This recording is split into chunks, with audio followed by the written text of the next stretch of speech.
एक दफ़ा फिर आपको खुशामदीद कहते हैं और जिया की चूंकि आदत है सुबह बखैर करने की, मैं तो बहुत डर रही थी, मुझे लगा था बार बार निकलेगा। मुझे खुद भी ऐसा लग रहा था कि अभी कहने वाली हैं कि इफ्तार में सुबह बखैर में आपको खुशामदीद क्योंकि इतना ज़्यादा वो मुंह पे लगी हुई वाली बात। अच्छा, थोड़ी सी एक मैं रिक्वेस्ट करना चाह रही थी इस वक्त तमाम अपने जितने हमारे भाई हजरात हैं, जो मर्द हजरात इस वक्त घर पे बैठे हुए हैं, आई मीन ऑफिस से आ गए होंगे, कि थोड़ा सा वो भी किचन में इन्वॉल्व हों, क्योंकि देखें रोज़ा सबका होता है, तो कोशिश करें कि इस टाइम को जो है ना वो थोड़ा सा सब मिल बांट के गुजारें। और बहुत सारी फैमिलीज में ऐसा होता है कि मर्द हजरात, हमदर्दी हो रही है मेरे ख्याल में उन खवातीन से क्यों नहीं होगी यार, लाइक ज़ाहिर है बेचारी उनका भी रोज़ा होता है, इफ्तार बना रही होती है, उनसे बहुत हमदर्दी क्यों नहीं होगी, क्योंकि जाहिर है रेडीमेड हो गया है ना, हर चीज पैकेट में आ गई है, फ्राई करना और एग्जैक्टली। लेकिन फिर भी थोड़ी सी अगर हेल्प हो जाती है तो वो अच्छा। हसन, कभी करते हो किचन में, कभी इन्वॉल्वमेंट होती है? इतनी हेल्प कर देता हूँ कि बाजार से ला देता हूँ ग्रोसरी करके, बस इतनी हेल्प बस कभी कोशिश ही नहीं की कि कुछ बनाता हूँ। चाय बना लेते हैं। अरे वाह, अंडा बॉईल कर लेते हैं। अंडा भी बॉईल कर लेते हैं, अंडा वैसे ही रेसिपी जरूर देना मुझे अंडा बॉईल करने की। मुल्क से बाहर जाते हैं तो कभी हो जाता है इस तरह, काफी सफर में रहना पड़ता है, तो इतनी चीज तो आनी चाहिए। चाय अंडा नाश्ता का गुजारा है, खाने में भी अंडा रोटी खानी हो तो खाना भी हो जाएगा। चलो कोई बात नहीं। पाकिस्तानी होने की निस्बत से चाय की आदत ऐसी है कि वो तो कहीं भी हो दुनिया में तो चाय तो चाहिए। अब पता है आज सुबह से मुझे बस कुछ नहीं हो रहा, लाइक इस शो का स्टार्ट जब लेती हूँ तो चाय के साथ ही होता है, तो चाय नहीं है तो वो एक हो रहा होता है ना। आपको मग वाली आदत है क्या? बहुत ज्यादा। दो तीन और भी मेरे ख्याल में एक दो कंपेयर्स हैं जिनको मग की बहुत आदत है। अच्छा नहीं, वो वाली आदतें मुझे नहीं है। मग पकड़ने की बहुत आदत है आपको? तो मुझे चाय नहीं होती, चाय मुझे लगता है आंखें नहीं खुलती यार अगर चाय नहीं पी होता है ना। आप खाली मग हाथ में पकड़ के कर सकती हैं, है ना?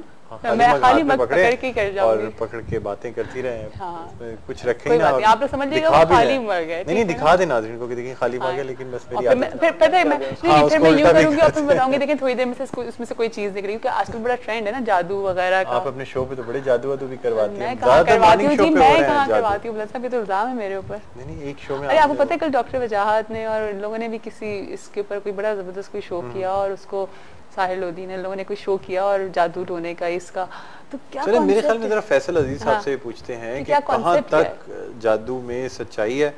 कुछ लोग कहते हैं जी काला जादू आता है, बाल के ऊपर फलाना कर दिया, शीशे को काला करके उस पे जिसकी तस्वीर दिखा दी वो बंदा भस्म हो गया, और जनाब वो कोई ब्लैक मैजिक नाम की कोई चीज है। क्या है आजकल बहुत मॉडर्न लोग भी ब्लैक मैजिक की तरफ जाते हैं और समझते हैं कि जी शीशे को काला करके जिसको दिखा दिया बस वो उसी वक्त जल बन के राख हो जाएगा। जी फैसल साहब, कुछ तो मोहब्बत में भी होते हैं जुनून के आसार, और कुछ लोग दीवाना बना देते हैं।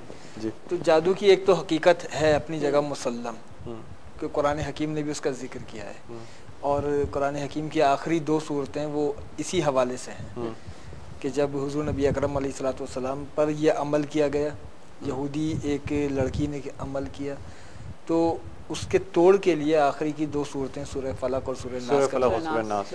तो जादू की एक हकीकत तो है, लेकिन अब हर आदमी वो उस फन का माहिर बन जाए और महबूब आपके कदमों में, तो ये इस तरह की ये तवहुमात इसकी शरीयत इजाज़त नहीं देती कि इस पर इतना इन्हिसार करना कि अपने कामों में मदद के लिए इस तरफ जाना और अपने हसद और अपनी अदावतें निकालने के लिए इसको बतौर आले के इस्तेमाल करना। इसकी ज़ाहिर है कि हमारे यहाँ ये एक बड़ी अजीब रीत पड़ गई है कि किसी आमिल के पास आप चले जाएं वो कभी ये नहीं कहेगा कि आपके साथ कोई मसला नहीं है, उसने कुछ ना कुछ आप बताना है, आपके ऊपर बंदिश है, आपके ऊपर सहरी असरात हैं, आपके साथ ये है, इसलिए कि अगर वो ये कहे कि ये मैंने देखा है कि आप किसी भी आलिम के पास जाएं वो हिसाब किताब लगा कहेगा असर हुआ है जी असर है, किसी ने कोई बंदिश अगर वो ये कहे कि आप पे कुछ भी नहीं हुआ हो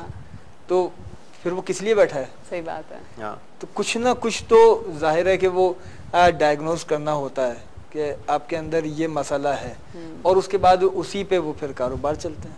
तो मैं ये भी समझता हूँ कि थोड़ा सा इंसान के अपने अंदर भी वो होता है, वो जितना आदमी खुद से महसूस करता है जैसे उस पर कोई जादू कर दिया गया है, या कोई कुछ लोग होते हैं जो पहले से ये सोच लेते हैं कि जी हम पे जादू हो गया है, हम पे बंदिश लगा दी गई है, हम कुछ नहीं कर सकते। मेरे ख्याल में अगर आप खुद ये समझते हैं कि नहीं ऐसी कोई चीज़ नहीं है, ठीक है कुरान में है, लेकिन ये कि मतलब अल्लाह ताला, आप अल्लाह ताला का जिक्र करते हो, अल्लाह ताला से दुआ करते हो, तो मैं नहीं समझता कि कोई बुरे अमाल का आदमी आपके ऊपर जादू कर सकता है। अल्लाह ताला के यहाँ भी इंसाफ है, ऐसा तो नहीं हो सकता ना कि आप किसी बुराई में नहीं हो किसी चीज़ में नहीं हो और अल्लाह ताला बिला वजह आपको बगैर किसी मकसद के किसी इम्तिहान में डाल दे, किसी आजमाइश में डाल दे, मैं ये समझता हूँ कि इंसान को खुद एक तो डिप्रेशन में नहीं जाना चाहिए, दूसरे नफ्सियाती तौर पे इस चीज को अपने ऊपर तारी नहीं करना चाहिए, वरना जो चीज नहीं भी होती वो भी आप अपने ऊपर, मैंने लोगों को देखा तारी करके हर चीज को, अगर वो जाते जाते उनका पाँव स्लिप हो जाए तो कहेंगे मुझ पे जादू किया था, मेरा पाँव स्लिप हो गया। बहुत लोगों को दिखा है, अरे अरे या मेरा फलाना काम नहीं हुआ, हाँ मेरा पाँव स्लिप, मतलब मुझ पे जादू हो गया, इस वजह से मेरा ये काम नहीं हुआ। हमारे यहाँ जो इस तरह की मिथ्स होती हैं,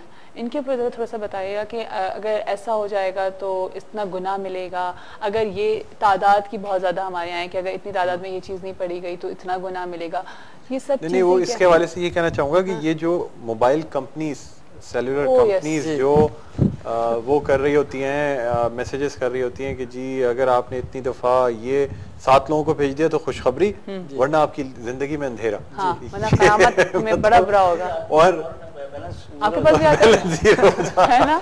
हाँ। क्या ये लोग क्यों इस तरह करते हैं, मतलब क्या सही है गलत है कि 7 लोगों को भेजें, वरना आप करते हैं बुलंद साहब? नहीं, मैं तो हमेशा बल्कि डॉक्टर साहब, और अगर आपने डिलीट किया तो आप काफिर होंगे। हाँ। इतना वो मतलब हाइपर हो चुके हैं, देखते हैं आप शुरू में थोड़ा सा वर्ड ही पढ़ते हैं समझ जाते हैं। इसी बात के ऊपर मेरे एक दोस्त के यहाँ बेटी पैदा हुई तो उसने मुझे मैसेज के थ्रू बताया कि तो उसने शुरू में वही स्टाइल अपनाया, अब वो मैंने शुरू में पढ़ के मैं डिलीट कर दिया। अब वो जब 1 हफ्ते बाद मुझे वो नाराज हो रहे हैं कि आपने मुझे मुबारकबाद नहीं दी, मैं आपने बोला मैंने SMS किया आपको। हाँ। और ये मेरे पास प्रूफ है उसका। Okay, sign item. एक और कॉलर भी है, दिखते कौन है हमारे साथ। अस्सलाम वालेकुम। जी जी अस्सलाम वालेकुम अस्सलाम। कौन सा बात कर रहे हैं जी? मैं मोहम्मद गुफरान साहिवाल से बात कर रहा हूँ। साहिवाल से बात कर रहे हैं, क्या कहना चाहेंगे जी? मैं रमजान करीम के बारे में कहना चाहता हूँ कि रमजान करीम बरकतों का महीना है जी, इसकी कदर करनी चाहिए और रमजान के रोजे दिल लगा कर रखने चाहिए। बिल्कुल बिल्कुल। और क्या कहना चाहेंगे इसके अलावा? हसन खुर्शीद मौजूद है हमारे साथ, कोई नात सुनना चाहेंगे? हमारी ट्रांसमिशन के हवाले से कुछ कहना चाहेंगे? आज आपके यहाँ अफ्तार कितने बजे है? चेंज हो गया इफ्तार जहाँ 7 कितने बजे है? 7:07। चले ज्यादा फर्क नहीं है, लेकिन बहुत सारे ऐसे इलाके भी हैं जहाँ 7 बजे भी है, उससे पहले भी है। तो रोजा कैसा रहा है आज का? मौसम कैसा है वहाँ का, साहिवाल का? बहुत अच्छा, बहुत अच्छा। बारिश हुई आज। अरे बारिश हुई, अच्छा नहीं, क्या बात है। एंजॉय करें जी, आपके शहर में रहमत। मैं कारी साहब से कहना चाहता हूँ कि हमें अपनी पसंदीदा नात सुना दें। ठीक है जी, बहुत बहुत शुक्रिया कॉल करने का। भी आपको नात भी सुनवाते हैं, रमजान करीम के हवाले से बातचीत भी करते हैं। थैंक यू जी। हसन, पहले कुछ मेरे ख्याल में इनकी फरमाइश थोड़ी सी पूरी करते हैं। काफी कॉलर्स फरमाइश कर चुके हैं और हम अपनी बातों में लगे हुए हैं। कलाम है और दुआया कलाम है, मुझे भी बहुत पसंद है और इंशाल्लाह आप सब तमाम सुनने वालों को बहुत पसंद आएगा। हुजूर ऐसा कोई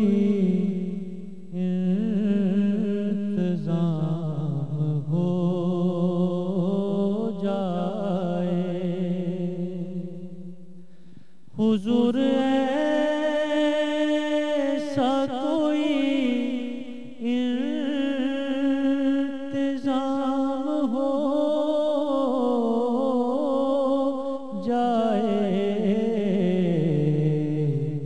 सलाम के लिए हाजिर गुलाम हो जाए, सलाम के लिए हाजिर गुलाम हो जाए। मैं सिर्फ देख लूं एक बार सुबह तैबा को, बला से फिर मेरी दुनिया में शाम हो जाए, बला से फिर मेरी दुनिया में शाम हो जाए। तजल्लियात से भर लूं मैं अपना कासायद,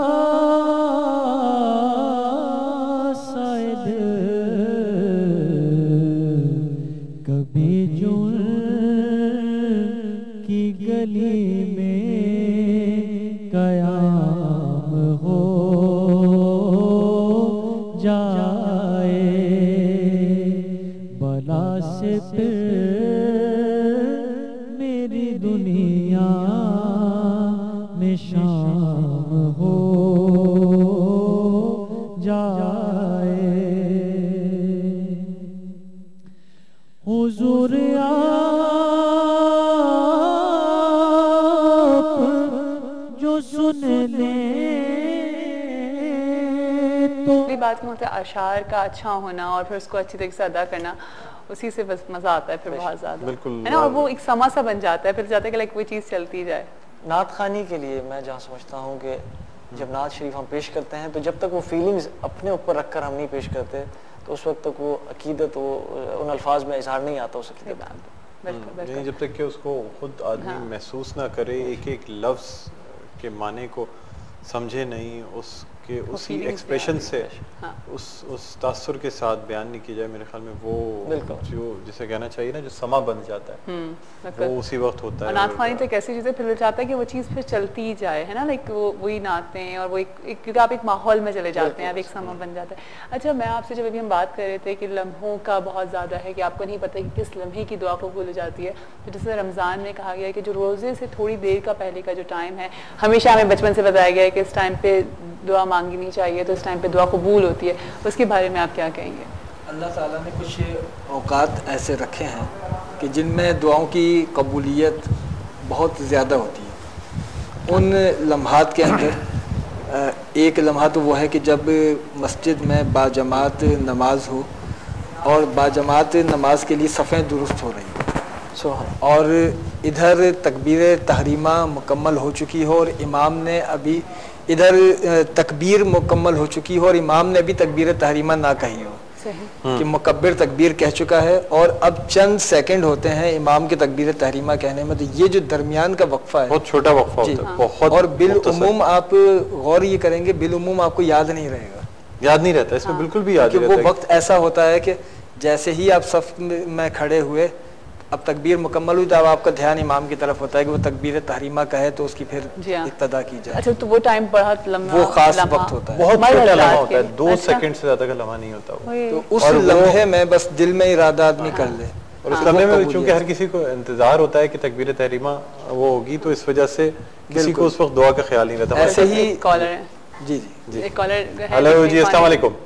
वालेकुम सलाम भाई साहब, मैं ये बात कर रहा हूँ रमजान। कहाँ से बात कर रहे हैं जी? आवाज आपकी हल्की आ रही है। हेलो,